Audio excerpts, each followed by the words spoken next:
அனைவருக்கும் எனது அன்பான வணக்கம். திருவள்ளுவர் இயற்றிய திருக்குறளில் அறத்துப்பால் அதிகாரம் 27 தவம்.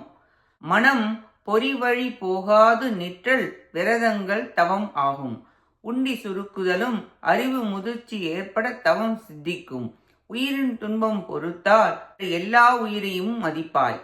261வது குறள். உற்ற நோய் நோன்றல் உயிருக்கு உருக்கண் செய்யாமை அற்றே தவத்திற்கு உரு.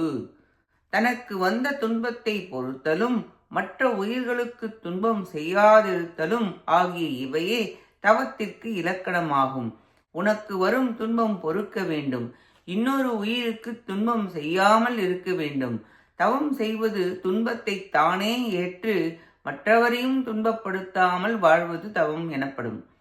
உடல் சுகத்தை நிறுத்துவது, ஐம்பொறிகளுக்கும் பயிற்சி தருவது இவை தவத்தின் லட்சியமாகும். இக்குறளில் தவத்தின் இலக்கணம் கூறப்பட்டது. நன்றி, வணக்கம்.